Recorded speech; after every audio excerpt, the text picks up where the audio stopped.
Nothing's new under the sun. Whatever we do, it's already been done. What? Original? Are you original? There's only one original. Nothing's new under the sun. Whatever we do, it's already been done. What? Original? Are you original? There's only one original. Archaeologic in the booth, and I'm digging for the truth through these fossil specimens, extinct like saber-tooth. My specialty consists in the study of anomalies, obscure archaeology of ancient societies who studied nature's geometries, made charts of stars called astronomy. This ingenuity repeated through history. Look at the Baghdad battery, the rudimentary, it produced electricity to electroplate metalworks and jewelry that adorn and enhance women's beauty. They had advanced technologies, astronomical astronomers without even the use of binoculars, architects and philosophers. Check the accuracy of the Mayan calendar, the library vaults of Alexandria, and all the grandeur and power of Rome, and the Sphinx and the pyramids hewn out of stone. Nothing's new under the sun. Whatever we do, it's already been done. What? Original? Are you original? There's only one original. Nothing's new under the sun. Whatever we do, it's already been done. What?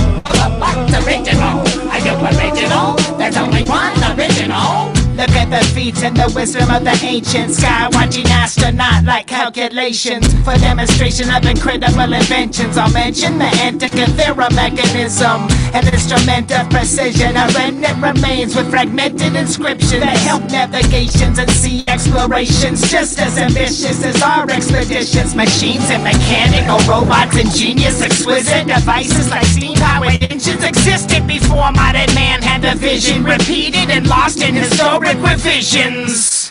Witness Archimedes' screw still twisting, pump water from the Nile like Egyptians. Evidence of master mathematicians, magicians who put David Blaine out of business. Blacksmiths and masons, artistic expressions with tools and techniques that surpass expectations. Nothing's new under the sun. Whatever we do, it's already been done. What? Original? Are you original? There's only one original. Nothing's new under the sun. Whatever we do, it's already been done. What? Original? Are you original? There's only one original. Mysteries lost to obscurity. Certainly interesting secret discoveries. Curious pieces, relics, antiquities, mummies whose wrappings are sacred and seen in museums. So we can interpret, investigate various theories, mysterious cities, arrangements of megalith monuments, tablets and documents burned by Theophilus. Philosophies, prophecies of apocalypse, opulent palaces, golden sarcophagus, haunted by jackals, deserted metropolis, biblical evidence, Old and New Testaments, ecclesiastical patterns are evident. Solomon said it, I only repeated that everything seemingly meaningless, cycles repeating, the seasons repeatedly colored in yellow and crimson, encrypted inscriptions, incredible visions that influence human decisions.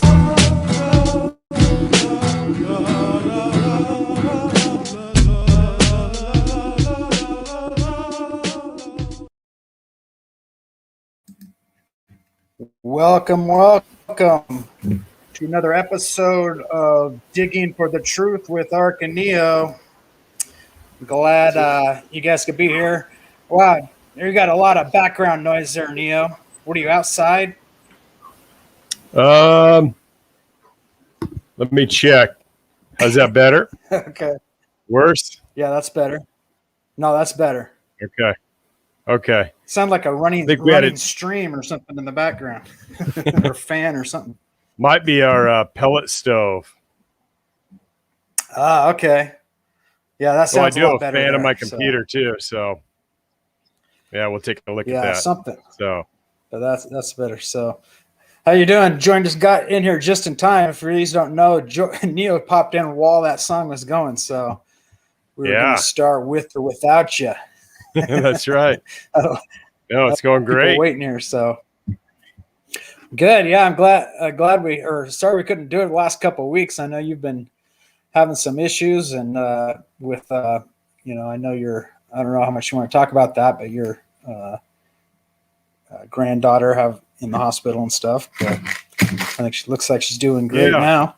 Yeah, she's doing good. So, yeah, she had to get a feeding tube in her stomach. So, had a lot of prayers for that. And she's back out and doing well. So yeah, I think things are going pretty good with that. Just the prayers really helped with that. So, got a real good church community that's been praying for us and family. And again, that always helps. That's awesome. That's awesome. Yeah, no doubt. That's great to see she's doing better. So good, all those prayers work. See, speaking of prayer, maybe we should start out with a prayer here tonight. What do you say? Yes, excellent. You want to do it? You want me to do it? All right. Go ahead. You got some things to be thankful for. So, well, okay, so we perfect. all do, but you particular. Yeah. All right, I got it. Here we go. Yeah, dear Heavenly Father, just thank you for bringing us all here together, Lord. Just thank you for all your blessings. And we know that during times of trouble, we rely on you more. We trust in you more. And sometimes these tests, tribulations, and trials are what we need to draw you closer to us, to make us really rely on you. Because it seems like when things are going good, sometimes we just forget. We just going too good, and we always want to keep you in mind and walk in the Spirit, and just help this podcast to touch many, Lord, and to open the eyes of people and just help them in their walk with you. In Jesus' name, amen. Amen. Amen. No doubt. Yep. If only our country could, face these trials and tribulations and come together as well. If we as a people, that's what we need to be doing. So, oh yeah, good prayer. Of course. Yeah. Hey, so you were telling me some things that were really interesting about the 1918 Spanish flu. Yeah. And what you found in the old newspapers. And I was looking through a little bit, and it was unbelievable. It's pretty amazing. It's pretty amazing. And I think our opening song there is quite well. Nothing's new under the sun. We look at what we're going through today with the this big COVID thing and the mask mandate and people being forced to wear masks. It kind of had me interested. Well, is this something new? Well, like most things, no, it is not. If you go back to Spanish flu and I've been reading multiple stories that I found that are pretty amazing. From and it's all sides of the story, exactly what we face today. Some people for it, some people against it, people getting arrested, one guy getting shot. So we'll go through some of these details. Yeah. It's unbelievable. It really is. So hopefully this will reach a lot of people and open some eyes to, look that this too may pass, hopefully, because it's been there, kind of done that, it looks like. But let me go into that. I was looking at one, and I'll just read it to you. It says, during the height, this is from, let me give you the date so people understand what this is from. This is from February 6th, 1919, during the Spanish flu epidemic. And it says, during the height of the influenza scourge, one of the battleships in Yorktown Harbor lost through the disease every medical officer on board except one. This man, it is declared, was the only one of the officers who refused to wear a protective mask while attending patients. What do you know? Wow. And you've heard that before. I've heard a lot of people literally in the working community saying these masks are more dangerous than anything. People fiddling around with their faces and touching their face over and over and over again, and it trapping, possibly trapping the virus or just making you more apt to get it somehow. So that's pretty telling. 20 doctors, he's the only one that survived. That's amazing. Oh yeah, I know. I mean, it was just, you start reading these things and it's the exact same thing. You know, it really Yep. is. It's just they've, like you said, nothing new under the sun. They just have vamped this same thing, and they're just targeting it with the exact same thing they did before. Just a big fraud, lied about it. And yeah, people are dying. Yes. And so I don't know if that was a man-made flu like this one was, but they definitely took advantage of that as well back at that time, because I believe around 5% of the population died from that. I think it was like 5 million worldwide. So that was extremely deadly pandemic, but it sounds like it was made worse by wearing masks. Yeah, yeah. And, like, many of the fake news, there was fake news back then as well, trying to push these things and really trying to enforce these things. And then there were the people that refused to do it. And I'm going to pull up one here from, let's see here. And this, what's kind of amazing about this one is not far from my home, only about three hours away from where we both live in Pendleton, Oregon, that this happened. Yeah. So it says here that, oh wait, I pulled up the wrong one. Sorry. Let me see if I can grab the right one here. It's not the right link. Yeah, they even have, I saw one propaganda where it was a poem about wearing your mask, trying to again shame you into wearing it. Yeah, yeah, exactly. Yeah, I've got that pulled up as well. One in Pendleton, but it says, "Don't like masks. People positively refuse to wear them in the theaters." And this is in the Bamberg Herald, February 26, 1920. Masks are a protection against the influence of germs, but are not the least bit popular in Barnwell. According to a telegram received in the State Health Department yesterday, A.B. Patterson, chairman of the Barnwell Health Department, the chairman wires as follows. The local health board has passed regulations with regard to influenza requiring the wearing of masks in theaters and barber shops. Patrons will not wear the masks. Advise me how to compel them to do so and enforce these regulations. Dr. C.V. Atkin, Assistant State Health Office, communicated with Barnwell in regard to the matter, and it seems that the town has not been quarantined. School children, it seems, seem to wear the mask as precautionary measure against the disease.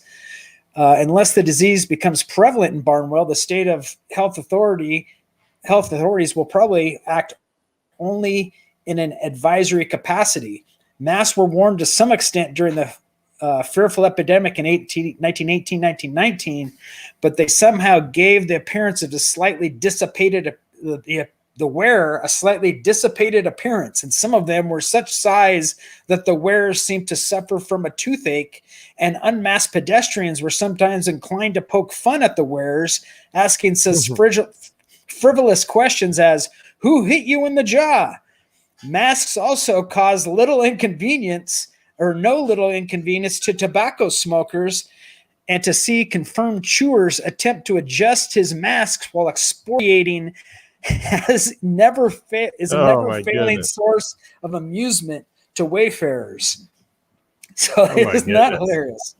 Yeah. I mean, it's all the same stuff, giving out masks.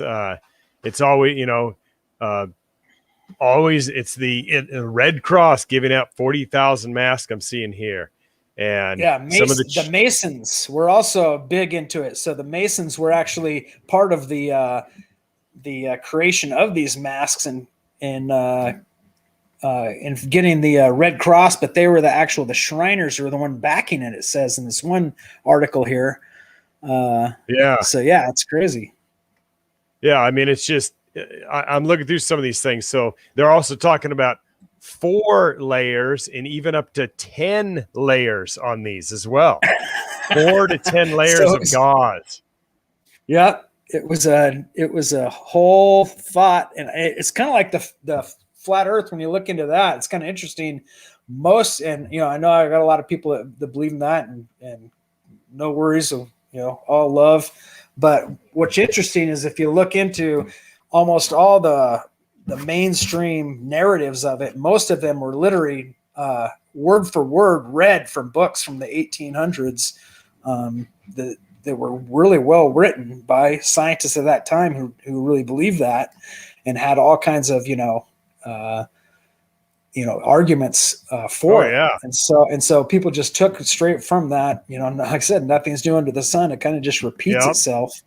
And that's what we're seeing. So what's the next story you see there? Do you have the next one you can read? Well, yeah. And what was interesting that it happened for about 3 years. This whole thing kept happening. Just kept ramping it up. Yeah. Ramping it up. And good point. But one of the things was the psychology of it. Here's just a short little clip about the psychology of wearing it. It says, those white gauze masks that are making Washington daily appear more and more like an exaggeration of benevolent highwaymen.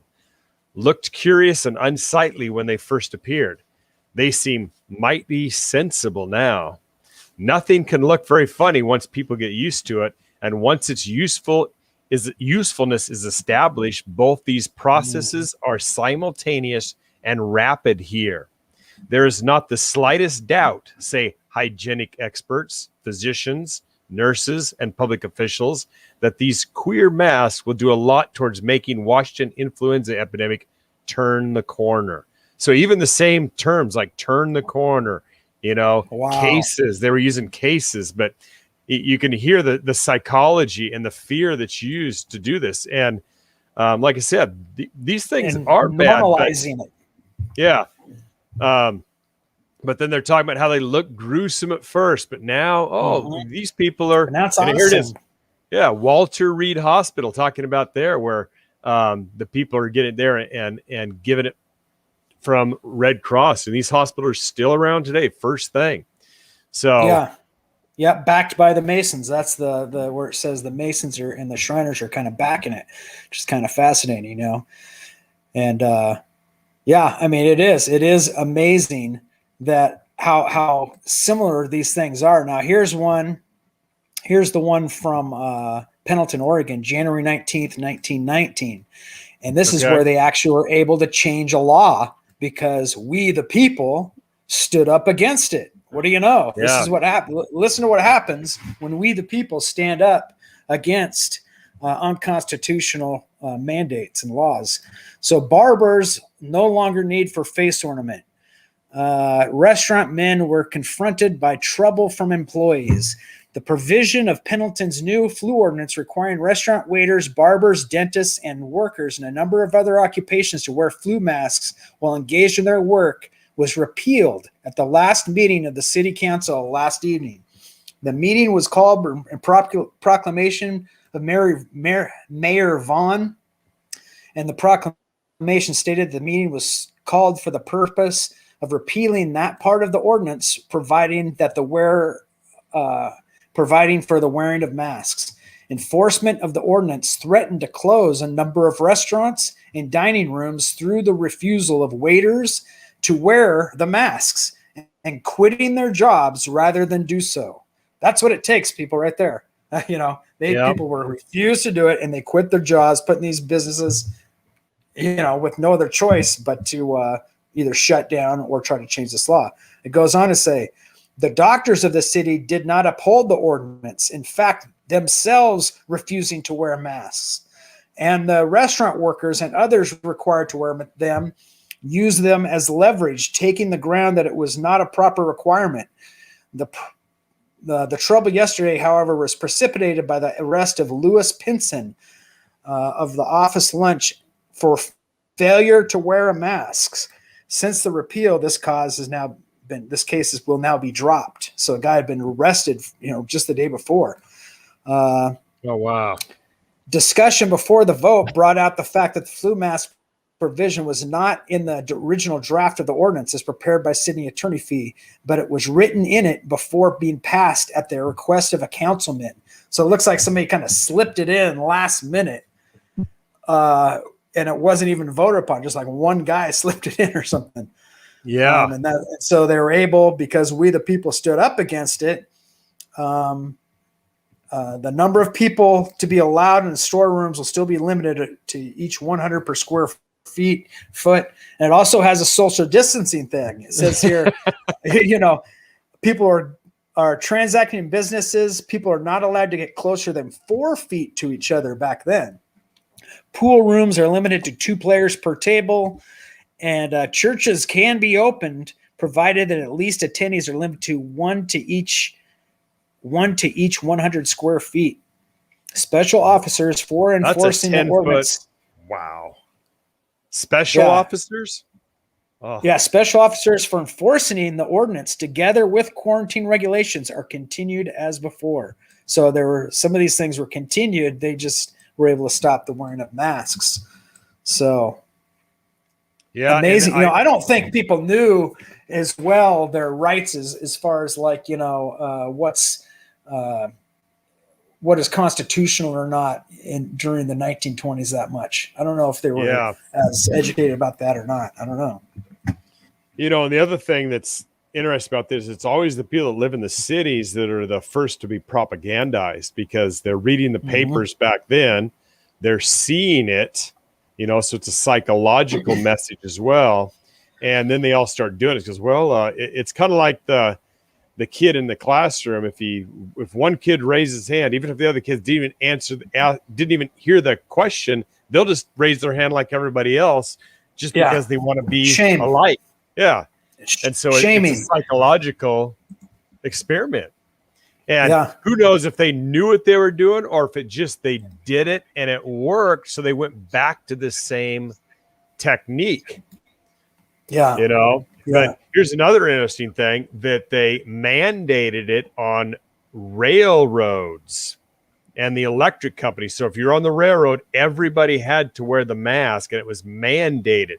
So just like the planes and the other things, they did travel restrictions.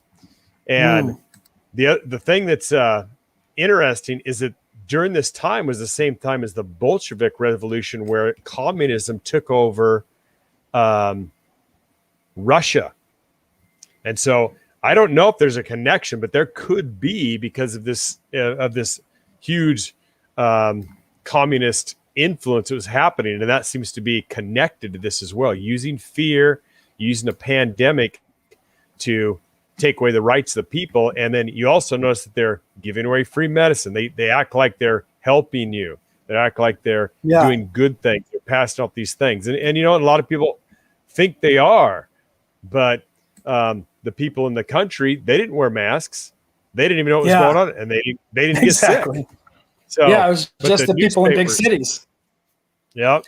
And it's like here's a whole page from the Sunday Star in Washington, D.C., October 20th, that's all about the pandemic. And it's talking about physicians are pandemic victims. Police officers are pandemic images. It talks about the psychology of wearing the masks. It says autos needed to aid victims of influenza, pass out the mask. So it tries to get you to be a do-gooder for their cause. And maybe all that was something that was wanted to do that was good at that time, but they definitely are using the fear technique as well. Yeah. Exactly. Malady is widespread. Thousands recruits aid Red Cross fight. Autos needed to aid victims of influenza. Gauze masks now cover many faces. Influenza fatal to 2 policemen. I mean, it just goes on and on and on. So just the fear that they're spreading through it is incredible. Yeah. National Guard halts drills. So even the Army stopped doing their drills during the epidemic. So, I mean, it never ends. And so. Yeah, I mean, and back then, newspapers were the main, place for getting your information. So people would believe anything that was in print. Fake news was around back then too.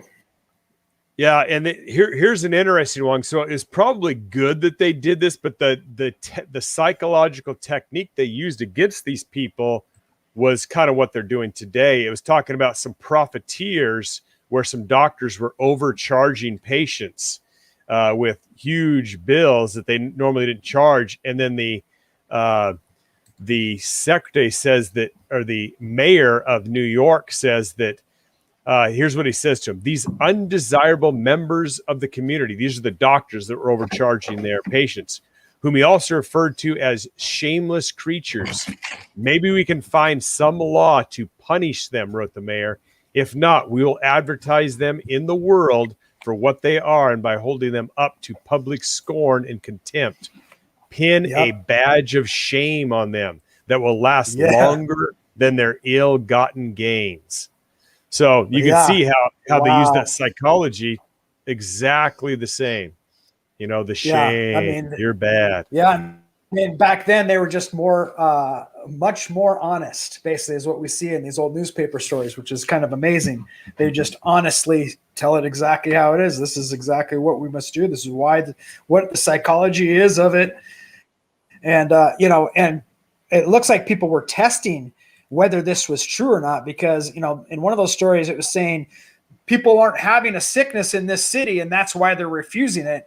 Maybe if there was more sickness, then they would start wearing the mask, And it says here in this other one, it talks about how people are kind of testing the waters, to see if people are going to enforce this or not, and then they start enforcing it. Here's a barber forfeits $10 for refusing to wear a mask. A Greek barber in the Marion Hotel barbershop was arrested yesterday on complaint of Detective Chambers and special officers for persistent refusal to obey the health order, which requires barbers to wear gauze masks while attending to customers. And you'd think if the customers are that concerned, he wouldn't have any customers, right? So exactly. The customers didn't care. Why are they stepping in and caring? And here's one from 1918, which is right at the height of when I think they first started to enforce this. This one's interesting because it says first arrests made for not wearing masks, but few are actually taken into custody for hearing today, evidently for purpose of testing cases. So basically, it looks like not many people were charged with anything, but people were actually arrested who were testing the waters here. So it says, in fulfillment of the announcement made yesterday morning that strict enforcement of the order requiring the universal wearing of influenza masks by all persons appearing on the streets would be made that day, the first person to be taken into custody was Edwin C. Moore, an employee of the ES Walk-in Groceries Company. Moore was arrested shortly after noon and taken before the Justice Souza, where he was charged with violation of the health department regulation providing the compulsory wearing of the influenza masks. He will enter this plea as a misdemeanor charge before the Justice Souza at 2:00. And then he said he was immune. A few minutes, that was his excuse. Same thing. He said he was immune. A few minutes later, V.E. Copeland was arrested for appearing on the street without a mask. He was taken before Justice Wheeler and will be given preliminary hearing before the justice at 10:00 in the morning. He declared he was immune from the flu and would not wear a mask. A number of young boys were also hailed into the Justice Wheeler's court. The complaint against them being they preferred wearing their mask below their chin. No formal complaint was lodged. Yeah, they didn't show them how to wear them. Yeah. No formal complaint was lodged against them. But before leaving the court, they were fully instructed on how to properly wear a mask, and the wearing of handkerchiefs in place of gauze being discouraged by the court officers. So back then, they wouldn't even let you wear handkerchiefs, which people are doing today. No arrests have been made. The first day ordinance became effective. A certain carelessness was manifested in the wearing of masks yesterday. Must issues warrants. Okay, and then it says the delay in making mask arrest was occasioned when it was learned that the police courts would not have jurisdiction in these actions, the health regulations being based on a state statute rather than a city ordinance. Prosecutions for violations of the order will be heard in justice courts. I thought they. Wow. Okay, here it is. This guy says the county attorney drew up a special form of complaint to cover the misdemeanor charge. A quantity of the police were turned over to the chief of police under his direction. A vigorous campaign will be waged to stop the spread of disease by wearing masks. Many may have invited arrest. It was stated yesterday that several persons were inviting arrest in order to test the validity of the law. It was said that more might be among those who were willing to appear as defendant in action of this kind, since he was connected to the E.S. Walker grocery store. So it sounds like a lot of people were like, okay, yeah, we want to see if this is even illegal for you to do this. So, go ahead, arrest me. I'm willing to be arrested to test the validity of this. And, so it's pretty interesting. And it seems like it's bigger in the, like you said, the bigger cities. San Francisco always seems to be a place where the craziness was even happened way back then. I don't know what it is about San Francisco, but they've got a huge occultic connection, I think. And probably Bohemian Groves right there. There you go. Yeah, just right outside of San Francisco. Police warned many the first day of this is continuing the same one. Police warned many the first day of enforcement of the health order making compulsory the wearing of influenza masks found the police in a benevolent mood. For every person who was actually brought into the court yesterday for violating the order, 4 or 5 technical violators escaped with a warning. It's the fellow, now listen to this. It's the fellow that struts down the street without a mask to show he won't wear one that's going to get it first, explained the chief of police, Brisboes, explaining that persons who had their masks on but not in required position had suddenly been warned. But the people, that are strutting down the street, like this guy said, it's the fellow that struts down the street without a mask to show he won't wear one that are going to get it first. So it's the people that definitely aren't wearing one, but the people that are just wearing below their chins are just getting a warning because they obviously don't know how to wear a mask. They haven't been instructed. The authorities took the view that when a person had a mask on his chin or dangling from his ear, that's another thing I've noticed. So dangling from the ear, is that like a style that people do now? People walk around with it dangling from one ear. It showed a willingness to comply. Listen to this. The authorities took to the view that when a person had a mask on his chin or dangling from his ear, it showed a willingness to comply, at least in part, with the order. Such persons were merely stopped and told their mask must be over their nose and mouth and kept there. So they were only warned because they were, they were kind of doing it. Yeah. So shamed. Oh my goodness. Mm-hmm. So apparently there's even pictures of them wearing it during baseball games and all kinds of different stuff. So if you look for pictures, there's a lot of people that have seen the same thing and remembered it. I mean, there's still, a few people that remember people talking about that died recently. There might even be some people that are still alive from that time that are in their hundreds now, that were very young, but probably not many. But I know there's a lot of people that said they remembered people talking about it. And it's crazy. I mean, one guy was even shot. Did you see that one? Yeah. Yeah. Read that one.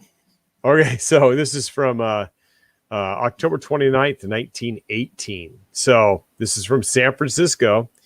And it says, while scores of passerbys scurried for cover, H.D. Miller, a deputy health officer, shot and severely wounded James Whizzer, a horseshoer in front of downtown drugstore early today following Wisner's refusal to don an influenza mask. According to the police, Miller shot in the air when Weiser first refused his request. Weiser closed in on him and in the succeeding affray was shot in the arm and the leg. Whizzer was taken to the Central Emergency Hospital where he was placed under arrest for failure to comply with Miller's order. So, again, wasn't a law. They just said, do it or we're going to shoot you. I mean, yeah. Well, and it sounds like the cops as well were part of the problem here. It says, stop handkerchief wearers, men who cautiously slid their masks down while they inhaled a few drags of tobacco smoke were hardly noticed at all by officers. After all, a man can't smoke with a mask on, and policemen like to smoke as well as anybody else. Yeah. Oh my goodness. Yeah. I mean, and I guess people were making their own masks. They were stylizing them. They were making little, I even saw one that had the cigarette. Look at me. It looked like you had a cigarette. Yeah, well, he had like a little metal thing that he stuck out where he could still smoke. So he'd put the cigarette thing on that and still smoke through his mask. That's hilarious. That's a good But one. yeah, but I mean, it just who knows? I mean, it's just, but it is incredible that, you know, virtually 100 years later, they use the exact same techniques. Yeah. The shame. Well, and speaking of shame, you know, we're talking about that wear your mask poem. Let me read that real quick. And Do that. Out kind of that. So this poem is called "Wear Your Mask." I say the influenzas come to your house to stay. If you do not wear your mask to keep the germs away, they will get up on your collar and crawl into your nose. But the doctors say they surely cannot get into your clothes. Why should I need to have a fear is a question you will ask, but the flu is sure to get you if you do not wear a mask. Don't hang your mask upon your neck, nor yet upon your ear, and hung like whiskers from your chin. It certainly does look queer. Be sure to wash it frequently, for there are germs upon it, and sterilize it religiously before you try to don it. Then tie it firmly at the back. It is no easy task. Be sure the flu will get you if you do not wear your mask. So obey the regulations and mind what you're about, and do your bit, yes, all for it, to put the flu to rout. No matter if it interferes in talking with your girl, or if it dims your eyes and sets your head a swirl, just stick to regulations. It's all there is to ask, for the flu will surely get you if you do not wear your mask. Yeah. Scare tactics. Yeah. Oh my goodness. Amazing. Yeah, I mean, you know, and the thing is, like we were saying, it's not that we're against masks. You know, masks work. Wear a mask, you know, if you're around somebody or if you actually have it, or, I mean, be smart. It's the enforcement in ridiculous situations that make no sense, where nobody knows why they're doing it, and yet they're still doing it. Like, I've seen this recent video of a lady pulls up to a drive-thru. She's not wearing a mask. And the guy's like, "Can you please put your mask on so I can hand you your drink?" And she's like, and he's like, "If you want, I can give you a mask." And she's like, "So you can hand me a mask to put on, and then you'll give me my drink, but you won't just hand me the drink." I mean, it's just things like that where there's no common sense, where people are just brain dead robots, just looking, you know, if we could make our own minds up and people could just use common sense smartness, then, you know, people would just wear masks when they needed to and not when it was ridiculous. I think that's all that people are asking, really. Yeah. And, you know, they had the other lady that went into and this was in Texas after they said there is no mask mandates. You can't do it. But her bank said, "Oh, you got to wear a mask." So they just kept doing it, you know, these banks. So they were requiring people. And so a policeman came in, arrested this lady, apparently broke her ankle. She was a 65-year-old woman, and she just wanted to get her money out of the bank, because I'm just going to go. And then nobody did anything. They all just watched as and she just violently threw this woman to the ground for not wearing a mask, which wasn't a law or anything. And then they used the same technique. Well, they're a private company. They could do whatever they want. No, they can't. I mean, no, they can't. You have rights, and they can't take away those rights. And it's your money that's in there. Yeah, I mean, they keep doing that over and over. Your money. Yeah, I mean, that's amazing. It's amazing. And the sickened me to my core was when she literally called out, "Is no one going to step up here? Is there no, you know, man here that's going to like say something?" You know, and and people just cheered the police on, like, no, you're in the wrong. Yeah. It's just like, that's what just makes me sick to my stomach is there's no we the people mentality in these big cities. These people have been shamed into such submission that then they're like, hey, maybe I can get a few brownie points by, pulling, telling this anti-masker off or whatever, just because they know there's so many crazy liberals around them that are just, for it. So it's just this, it's not shame. It's actually for, to get their props, like, yeah, I'm all for it. Yay. Yeah, I know. I mean, but yeah, you can see the same techniques, just, the fines coming, the shame, the policies, and it's never a law. It was never done as a law. It was always policies. So the mayor with his health advisor would just mandate it and then use the police, who they would threaten to take their jobs away if they didn't do it. And it says that Lima, Ohio had 70 people arrested, and San Francisco was the most with 110. So, wow. And it says the most is people just had them in their pocket or they had them on their chins. They just, and they still arrested them. So, but yeah, that's and then people are saying, well, if you just wear your mask, then this would all stop. Well, has it stopped? Everybody's been complying. Everybody did everything the way that they asked to do it at the beginning. And we even did. It says, remember, it was all about slow the curve. Remember that? And then it was, no cases. We got to stop the amount of cases. So they just keep changing the rules about it, changing what their goal is. And they go, well, science keeps, they just keep making excuses. And then they just keep getting caught lying over and over again. Now, here's something very interesting that I just heard today about the COVID-19 mass vaccination. And there's a guy named Gert Vanden Bosch, and he's a PhD, and he's in favor of vaccines. So this is a guy that knows a lot about vaccines. He's on the board of virology and microbiology and author over 30 publications. So this is a well-known, well-respected doctor. And he put this out March 13th.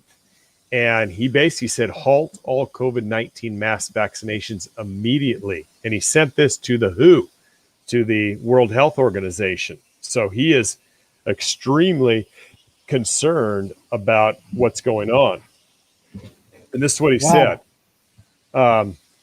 He is a board certified in virology and microbiology, the author of over 30 publications, inventor of a patent application for a universal vaccine. He currently works as an independent vaccine research consultant. We have not seen the quite disturbing possibility that Bosch raises in his letter before. He apparently has the credentials, training, expertise such that he can't be dismissed out of hand. If he's correct, then the human race may be making a horrible mistake from Bosch with an introduction to the website. So he basically says that this vaccine is going to cause something called, his concern is what's called immune escape. And I haven't quite figured out exactly what all this stuff, but his quote that he said that's alarmed people is this: Dr. Bosch believes that vaccinologists, clinicians, and scientists are only focusing on short-term results at the individual level and not the consequences at the global population level, which he believes will soon become evident in the form of having transformed a quite harmless virus into an uncontrollable monster. His concerns rest on immune escape. For those needing a quick introduction to this topic, they've got this big thing about reading it about how this happens. And again, I just saw this just recently. I don't know if you've heard of the I haven't heard about it. The health ranger, Mike Adams. He's got some good stuff on. He's actually started Brighteon. So if you've heard of Brighteon, the kind of the YouTube alternative, and free speech and has a lot of stuff about living safely, good food, that kind of stuff. So he interviewed this guy on his podcast just a couple days ago. And apparently this is something that I need to dig into more, but I just wanted to bring that up to our readers to look up stuff about this Dr. Bosch and whatever this uncontrollable monster could be. But it seems to be that I'll give you the 3 points. These are the basic points he's saying. He says, ongoing mass vaccination deployments are highly likely to further enhance adaptive immune escape, as none of the current vaccines will prevent replication transmission of viral variants. So in other words, and I just heard Fauci talk about this too when Rand Paul was talking to him today and saying, why, if they got the vaccine, do they still have to wear the mask? There's no studies that confirm this. And then Fauci said, well, you just gotta wear it. You just got to keep wearing it because of viral variants, which I guess he's admitting, this Bosch guy is correct, that they adapt. And I think that's why when we went to school, they always said that you couldn't, if you had you can't get a vaccine for a virus because it mutates too fast. And it just, even though you got it, it's not a vaccine. It doesn't protect you like the polio vaccine and other things which are viral related. Here's a second bullet point.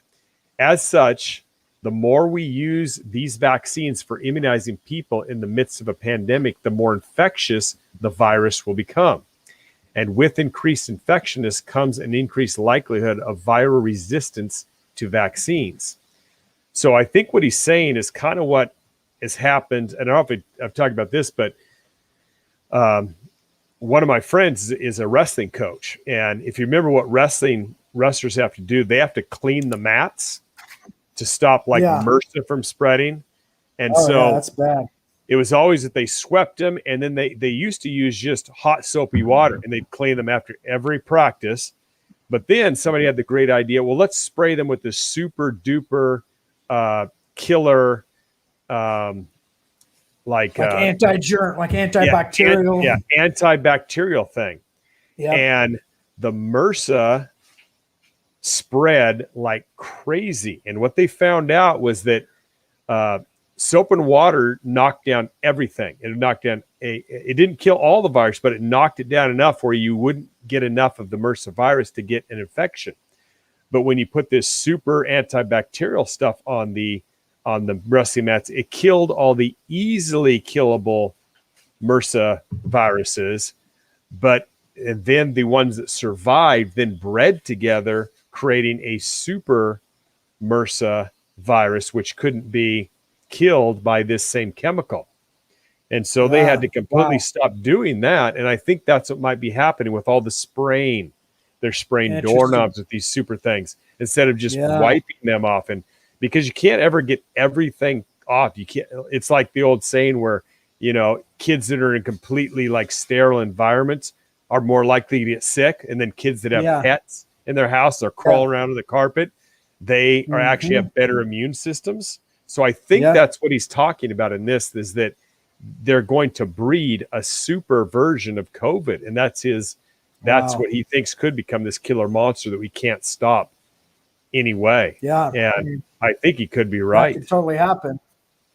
I mean, because, and this, people think this is evolution, but, Ken Oven does a really great job of explaining how these adaptations happen within how viruses become immune to certain vaccines or certain medicines and things like that. And it's always 100% of the time through the loss of information from its original type or kind of strain that it was. So something, and he explains it in a way like, this is not something getting better, like evolution's always saying, that something's getting bigger, better, getting supreme. There's always through a loss of information that mutations happen. And that if they put them back into their regular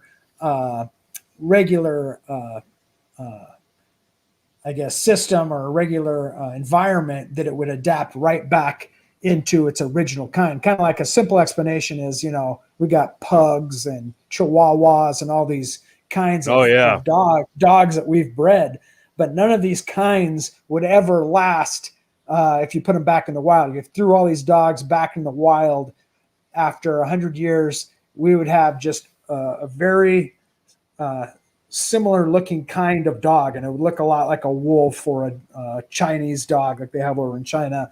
You know, it would be a wild looking dog, but there wouldn't be Chihuahuas and pugs and, you know, all these other variants. Those would all be I think gone. I know what you're talking about. Yeah, like the wild mutt is actually the most viable dog there is because it has the most genetic information. But once you breed it to make Chihuahuas, they can never go back to the wild mutt because they've lost that genetic information, and they'll eventually die off. Kind of like the cheetah in the wild.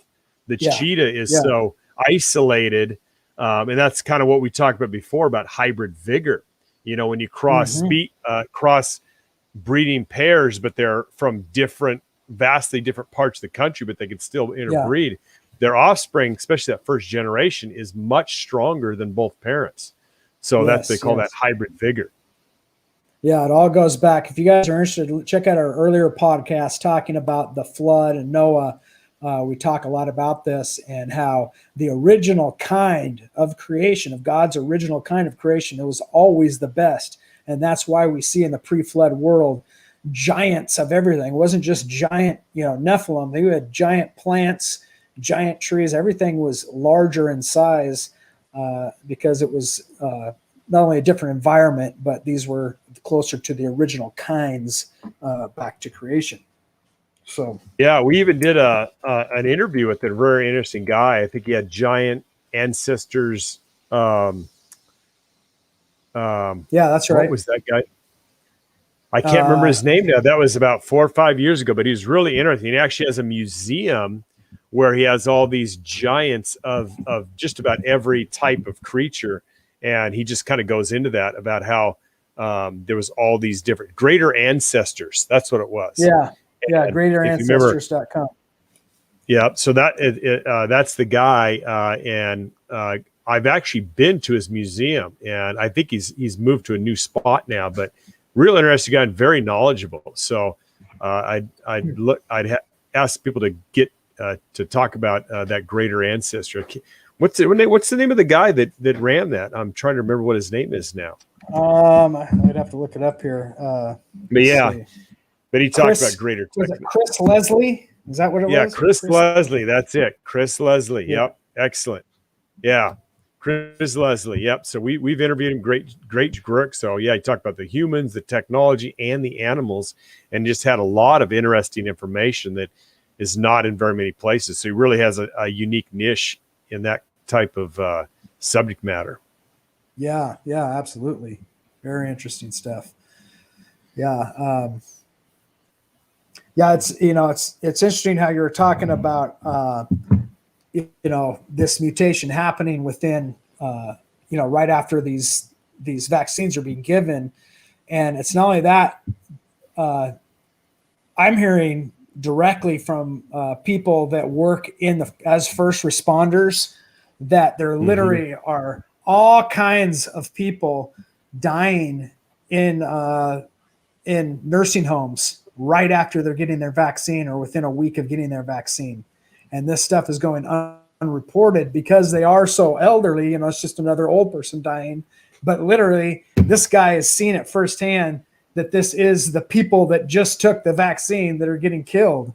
And he's seen 8 people just in our area. And this is somebody that we grew up with that told me this. He's seen 8 people just in our area that he's had to go and pick up their bodies that were just took the vaccine in the local nursing homes, and that this is being just covered up, unreported. Nobody's talking about it. And because how can you know if it was the vaccine or if they're just, they're old person, they just, their time to go.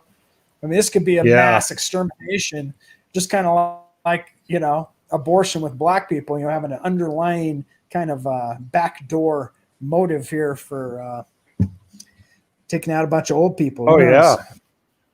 Well, and that's interesting. She said that because there was an article that just came out, and they were, and it was reported widely about China collecting the world's DNA. All these like DNA and me, 22andMe are collecting all the DNA of all these people so they can create a biospecific weapon. And Gordon Chang has been trying to warn people of this, and he was on many broadcasts, and they're admittedly doing this, creating bioweapons that are specifically designed to target specific ethnic groups. So they're taking DNA of people of United States origin, probably, and people need to wake up. I mean, communist China is buying up our farmland. They're buying up all kinds of property all over. I don't think they should be able to own anything. They're getting dual citizenship. The communist Chinese, the rich people of the communist Chinese party are coming to America, getting their. Oh, I think it just. Who's that? Okay, a video just started, so I hope you didn't hear that. Yeah, okay. Did you hear that for a second? Yeah, just for a second. Yeah, a video just popped up when I was trying to do there was some research onto that Gordon Chang, and so it's like one of those little ads that pops up on a website. But But anyway, yeah, they're actively trying to do that, and our government is doing nothing because they're getting paid off. I mean, that's just part of the fraud and the corruption at the federal government level of what we're seeing at all three branches. It's just it's I think people need to read the Declaration of Independence and see how that might apply to today. It's pretty shocking what's happening in our own country and how illegitimate the federal government is becoming. The states really need to fight back against what they're doing to the people and how they're teaming up with communist China, allowing it. But anyway, those people, those communist Chinese members are coming to America, getting their children born in the United States, and then getting dual citizenship so that they can, in 20 years, vote in American elections. And they're doing this by the tens of thousands, primarily going to California. So, and we're letting them do it. And these are communist Chinese agents, people from communist China, where they have slave labor camps. They harvest people's organs. You have no right to own property. You are property of the communist state. You are not even a person in their view. I mean, that it's just diabolical how evil communism is, and people just ignore it. China's not that bad. Yes, they are. Yeah, they're probably the worst government in the history of the world, possibly. Yeah, ask people who have left China what it's like, and grew up there and experienced communist China, what they think about it. There's a reason people come to America. There's a reason, people are flooding the borders trying to get in. And it's just sickening that our government is allowing that to happen so they can create more dependent people just so they can get more votes. I mean, that's 100% of what it boils down to. Let's get a bunch of people in here who are dependent on our government who will vote Democrat. That way we can push our one world, Antichrist agenda. We'll give you free money all day long. We can print money. We can give you free money all day long. It's all counterfeit anyway. So, no problem. And it's really insane. That whole COVID bill was, it cost each family $70,000, and yet each person gets $1,400. So that's the fraud, because it's devaluing our currency. It's going to cause immense inflation.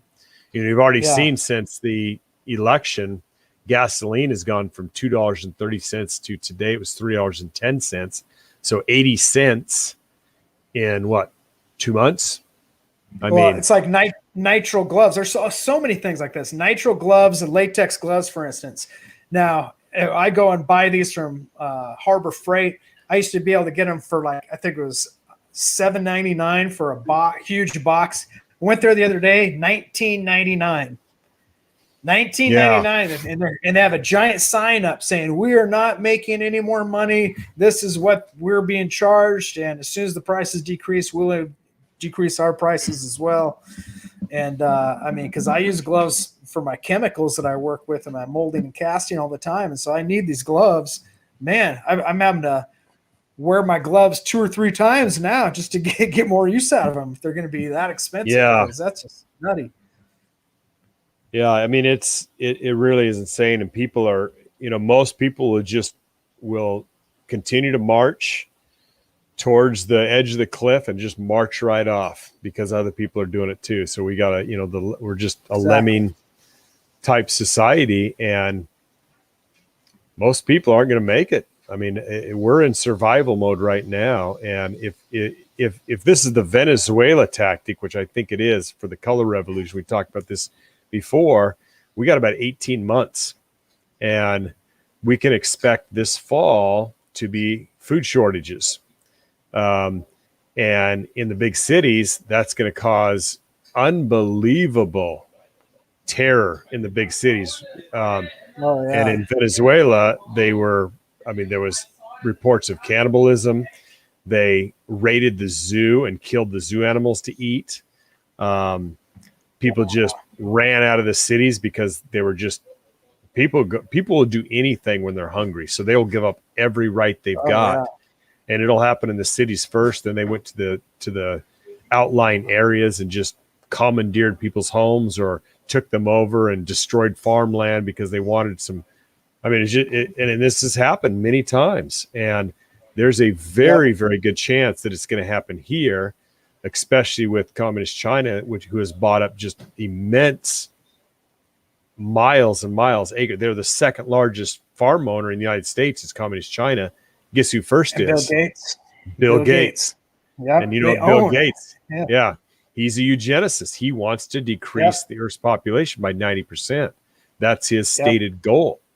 He got caught sterilizing 150,000 black young girls in Africa by giving them the Gardasil vaccine.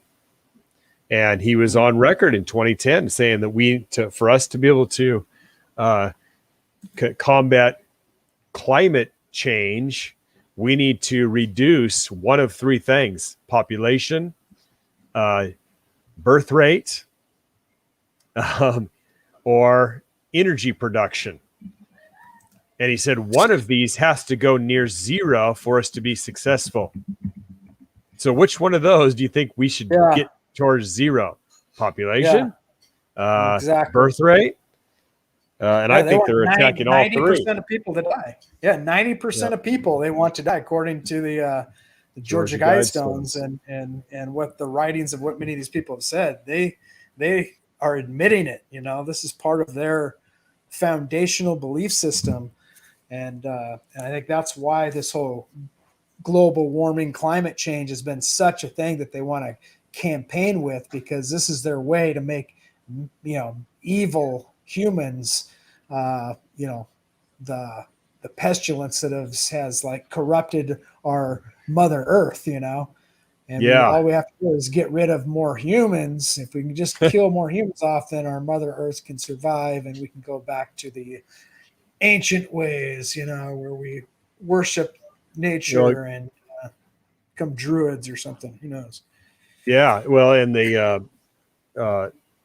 there's something interesting that I stumbled across too, and that's they did a recent it's not recent, about 12 years old now. It's from August 19, 2008, and they did studies on some of the 1918 to 1920 Spanish flu, and from looking at some of the, I don't know exactly what they tested, but it sounds like they were testing bodies or stockpiles of different things that were still around that they had access to, including some preserved paraffin blocks, they said, and different things that were around, even microscopes that had samples of this virus. They actually concluded that the people didn't die from the virus. Most of the people died from the bacteria pneumonia. And how do you think bacteria pneumonia happens? It's from the masks. So here's something that happened 13 years ago, and that's showing that they're saying that, even though 50 million people died worldwide from this, most of them died from a secondary bacterial pneumonia problem that they said was exacerbated. If I said that right, exasperated. Exasperated. Yeah, I hate it when you can't remember how to get those words right. Yeah. Exacerbated. Okay. Exacerbated. There There you go. Yeah. But anyway, they those masks, they concluded that those were what caused these respiratory tract infections that killed most of the people. So again, it was just like, how did George Washington die? Doctors killed him. Doctors murdered him. They thought that bad blood, so you got to remove the blood. So they cut his wrists open and let him bleed out. That's how he died. Yeah, so doctors have been wrong. Yeah, I mean, they have been wrong so many times throughout history, and we still keep trusting them because they got the white lab coat. Mercury. Yeah, I mean, it's just incredible. Yeah, exactly. It wasn't too long ago, and we've talked about, there was I can't remember the name of it. I've talked about it. I knew that used to know the name of it. I can't think of it right now, but there was a vaccine that came out in the I think the 50s or 60s, where all these kids, were born with without arms and legs, or little flipper arms or flipper legs, thousands and thousands of babies born because of this virus or this vaccine. And, how soon that people forget, but, like our opening song, nothing is new under the sun here. I mean, this is history, just repeats itself over and over and over again. And if we could have access to old newspaper stories back in the, Egyptian times or thousands of years ago, there were probably people doing similar things in different ways in big cities, and it's like I said, it's always in these big cities where they can use the tools of shame. They can spread information through the local news and journalists, and then they can control people with the fake news and disinformation, shame, and then by rewarding and putting incentives in place for those who follow the rules and those who obey their commands. So it's not only shaming and making and arresting people and making these people the enemy, but it's also lifting up the people who obey and making them the good guys. So that's a very powerful tool as well, because people are egomaniacs and some people are just desperate for any attention at all. So if they can, yay, wear a mask, that's something they mask can stand Nazis. on. Yeah, mask Nazis, mask Karens. Yeah, they're everywhere. Karens. Yeah, the Karens. Yeah. And we've been saying, what can we do? I mean, we're going through some tough times, but they've happened before. And, in my opinion, this goes back to one thing that we've been doing in our nation, and that's abortion. And we've said this before, that in the Christian perspective, that abortion is equal to child sacrifice. It's the same thing as sacrificing your child to Moloch. And it's for convenience that this has become something that is just commonplace. And some women even admit it. They say, I just do it I kill my children. I know what I'm doing. They're just blatantly acting like it's a great thing, and they're mocking it. They're absolutely mocking it. And now we have curriculum being established in California that's calling for the students to chant to a Mayan god of human sacrifice, the same chant they did when they murdered people, and then go through a mock human sacrifice where they would cut the heart out of a person, and they go through that whole process saying the same words, and they are saying this is a great thing for kids to do. And why do you think they're doing that? I mean, they're trying to normalize human sacrifice. I mean, that's how crazy things are getting. That's how crazy these people are that are influencing both sides. I mean, most Democrats, most liberals don't believe in this, but they are buying it. They are going along with it. And, I really think that the reason that our nation is being judged is because of that. And we have a biblical famine in our nation. There's just so much illiteracy around the Bible from most churchgoers today. They just don't know their Bibles. The pastors are not feeding their flocks. The Sunday school curriculum is just devoid of Bible stories anymore. It's just, it's incredible. Everything has been hijacked. And the apostate church, there's just so many apostate pastors, and some of them don't even know they are. They're just, they've been taught that way from the, from the seminaries. And they're producing people that don't really believe in the Bible. They believe in that abortion's, okay. It's just part of the culture now. We just need to accept it. We shouldn't even try to get rid of it, and that's just like accepting the prophets of Baal, murdering children, just accepting it. And I remember a story. I was just just doing some of my devotions, and I was reading about Elijah, about that time when he went up against the 400 prophets of Baal. And if you remember the story, they said, okay, whoever can make his God call fire from heaven, let him be the real God. So these prophets were cutting themselves and smashing themselves against the rocks. And he said, hey, put water on my altar. He goes, now dig a trench and put water around the trench. Put some more water on it. And after they were all done, going crazy and just being crazy people, then fire came down from heaven and burned up not only his altar, but all the rest of the altars. Then he went with the people who were very bad at that time. They were biblically illiterate at that time too. And they killed the 400 prophets of Baal. And Jezebel was around at that time. Jezebel must have been out of town, because once she found out that her 400 prophets were killed by Elijah, she said, I want his head by the end of the day.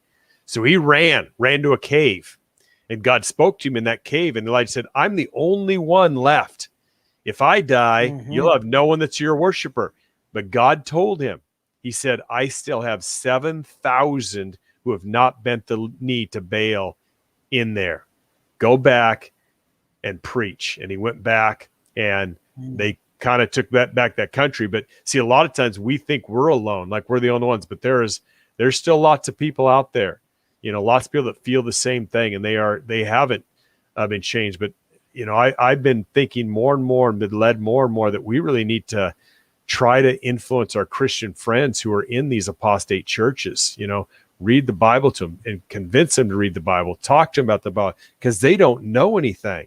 They're just, they think they're doing good by being in a do-gooders club, but they're actually not. They're in the world. They're doing things of the world and trying to appease the world rather than appease God. And God doesn't change. Yeah, exactly. No, so true. So true. I mean, we're seeing not only a failure from the church and the Christian side, but then we're seeing, this convincing of people that not only God doesn't exist, Satan doesn't exist, and also that we can invoke these ancient things, because there is no good or evil.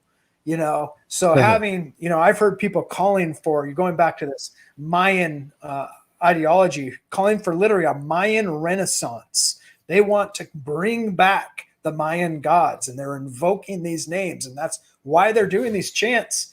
And it's not a coincidence. It's by no mistake that they're doing the exact chants and literally reading these exact names of these same ancient fallen demons and fallen angels and demons and entities that poses so many disguises, And the same thing is happening in Greece. They're literally trying to bring back the Greek gods, and there's this huge revival of literally people invoking Thor and Zeus and all these Greek gods and being serious about it, because in their mind, we create our reality. So if I can, if I want this to be my reality, it's all a matter of practice. It's not about truth versus, truth versus lies. It's not about good versus evil. It's not about, because there is no truth. These people have no truth. They think that you can create your own reality. It's all relative. And so it's not really bad. It's just bringing back the the ancients, who in their minds were even better. You know, they were more the Greeks, who were spiritually pedophiles and all connected. these other places. They were more exactly. They were more in tune with each other, in tune with their sexuality. They didn't care what sex you were, what race you were, whether you were, male or female. And that's true. So that's one of the main things you see if you study ancient societies. Before they crumble, there's this huge insurgence of this kind of like mixing of male and female, this androgynous sort of look, and people being drawn to actually castrating themselves. And that this is like a huge thing in societies that you've seen in ancient times. So like we say, nothing is new under the sun. And we're seeing this castration happening both in women cutting off their breasts, men cutting off their genitals, and trying to create their own reality, be something that God did not create them to be. Just I think in almost like embracing of their sin nature and the embracing of being told you're a hero. You're, if you do this, you're going to be a hero. You're going to be looked up on. And now we're having, groups of like 8 to 10 girls, friends, all going trans at the same time. I mean, that's mathematically impossible. 8 to 10 girls could just all just coincidentally be transsexual. I mean, they're just, we're ruining people's propagandizing even up to 3 years old. I mean, if they're allowing in Europe 3-year-olds to make that decision to get there, to become mutilated, just a torturous mutilation for life that'll never be, non-functioning sexual organs. And they're trying to do it here with the tranny that Biden has as one of his top people. Any questions? Yeah, the one that won't answer questions. Yeah, I'd be happy to come and talk to you about this. Is a very in-depth matter, and then just repeats it. Like just repeats it. I mean, it said nothing. You're like going, who? I mean, and just a horrifying looking person. I mean, and then those people that are claiming that they're trannies, they keep getting caught, like the storybook. What was the tranny storybook time in libraries? There's been like a dozen of them that have all turned out to be pedophiles, and they've got these kids in their laps. They're trying to, and all these leftist people are bringing their kids to them and just allowing them to be. It's just unbelievable. Well, it's no different than the priesthood. It's like you wonder, why are there so many pedophiles in priests that also are Catholic priests? It's like, because that was their whole goal in becoming a Catholic priest, is so they could be a pedophile. So they could be around a bunch of little kids, So there's people that literally are willing to transition just so they could go into a locker room or a shower and be around, naked girls or whatever. I mean, that's, you don't think that's going to happen? Then, people have lost their minds, and it's just, and they're normalizing it. That's what they're trying to do. And I don't know if you remember this, but do you remember the Arch of Baal that was set up? So they reconstructed this. It's called the Arch of Palmyra, and they set it up in Washington, D.C., Dubai, New York City, London. And this was the temple where they sacrificed just thousands of little children. And they opened it up in all these cities. They actually opened up the day before the Kavanaugh hearings, and people were going nuts after that. So you just wonder, all these occultic type things that they're doing and setting up these temples, these things that the Bible says to tear down, the high places, the groves, all these things. We had a really good in-depth podcast probably 5 years ago now about the one chapter that talks about, I believe, 9 different things that are that we're not to do, but they're all these are all the pagan gods, things from necromancy to looking at the liver, whatever that is, and the pedophiles. It talked about pedophilia. It talked about line where you talked about good is right, right is wrong, and right is right, and then the mumblings and the sayings and astrology, all these different things have been around forever. It's like I said, nothing is new. It's all the same thing repackaged, but it's the same pagan gods that want to be worshipped, and they want to bring people to do their bidding. Exact same thing. We are not evolving. We are de-evolving back to these paganistic practices. Yep, exactly. And you've got to ask yourself, who are you serving? Who exactly are you serving when you're doing these things? When you're practicing these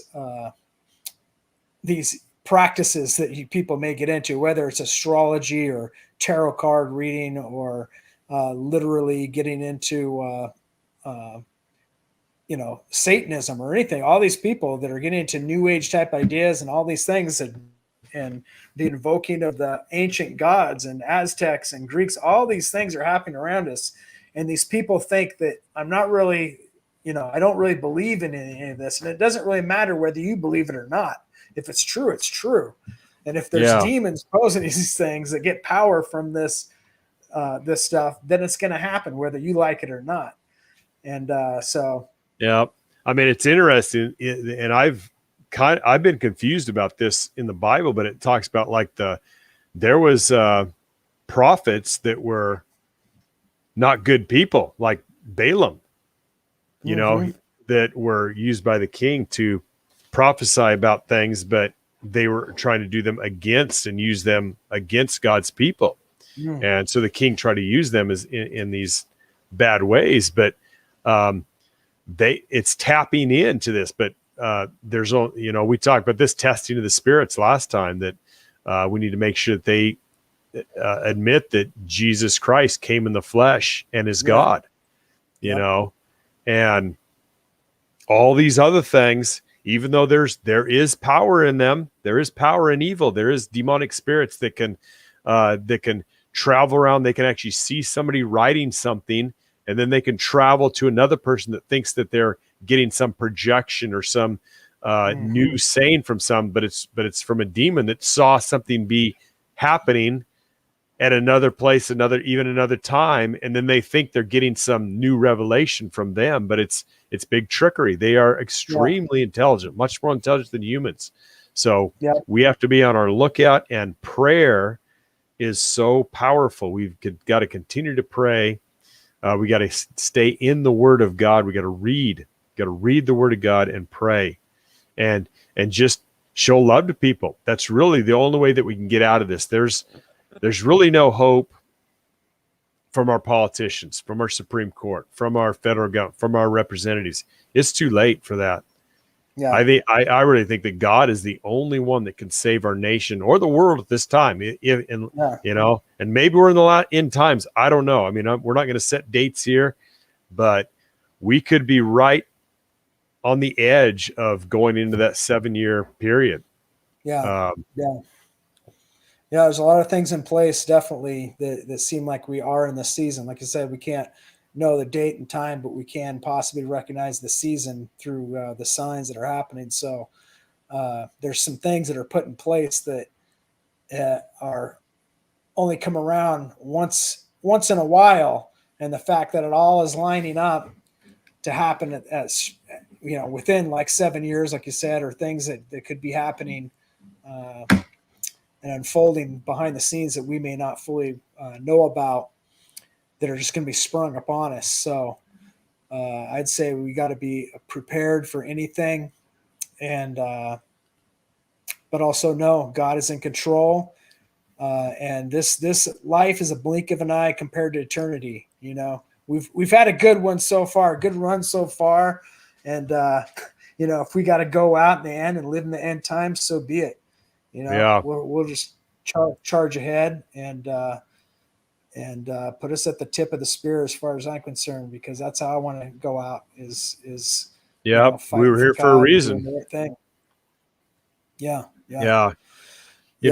do think that one more closing thought, but I think that we should start getting because we don't know for sure if it's pre-trib, post-trib, mid-trib, the rapture, the harpazo is what it's called. But I'm not sure about that because it's a tough subject.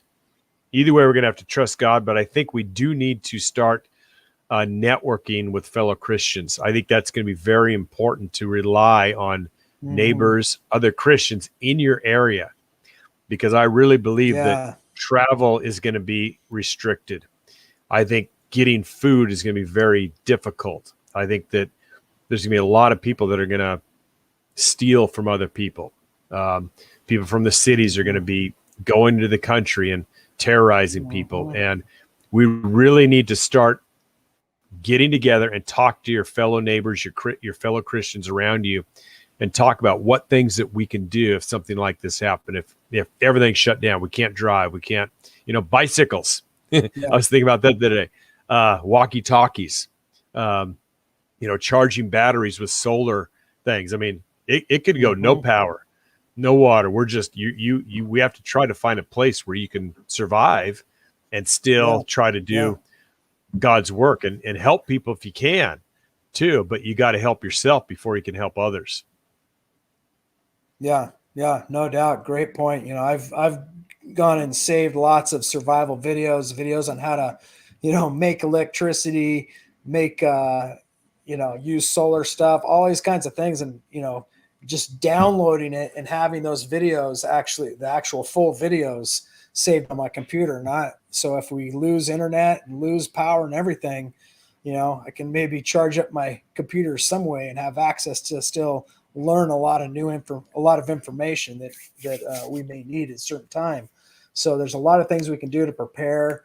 But that's a great point, is getting together with fellow believers in your community, your local network of what you're going to do if something goes down. Especially if you're in a big city, man. I mean, you got to really have a plan of how you're going to get out quick. Yeah. Because everything's going to get clogged out. I'd say get out. If you're in a big city, get out now if possible. You can. But a lot of people are already. They're seeing it. So. Well, that was good.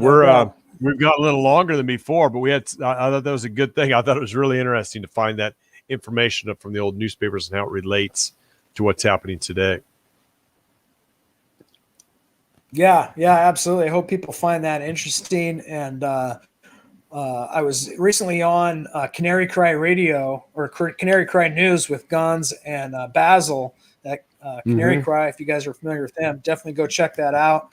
And I was talking to them about some of these old newspaper stories that we had found about the pineal gland and eating the pineal gland, all these things. And they were really blown away by that information. And they were talking about possibly having me on their show for like a reoccurring segment, like once a month or something, talking about some of these old newspaper stories. So that was a great, awesome opportunity that happened there. And hopefully, I'll let you know when I get an invite. Maybe we can both go on there and talk old newspaper stories with Gons and Very cool. And I think we might even be able to do a in-person one, because I think I'm coming your way. Oh, so that's right. Yep, you'll be down this next week. So next week we'll be together in the same spot. So maybe we could even do video. I know we don't usually do video because you don't have good internet where you're at, but when you're down here, maybe we could do video here. Show everybody what we look like. Yep. Hey. So wear my mask. There you go. Just wear your mask the whole time. Right. Well, that sounds good. Thanks for tuning in, and appreciate you being on here, Neo, and everybody for being here. I see a lot of people in the chat there. A lot of people that we really like. Airborne Saint, I see you in there. Genetics.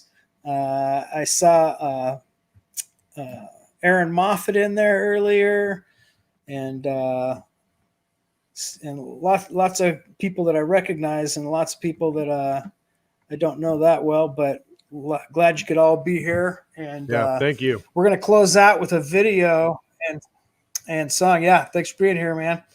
And we're going to close out with All right. Whom Do You Serve? Another fitting song. And this video was made by my good friend Aaron Moffat, who's in the chat earlier tonight. So we're going to close out with this song here. And appreciate all you guys being here again and tuning in. And next week, we will try to be here again. Until then. All right, God bless. Whom do you Bye-bye, serve, people? All right. See you.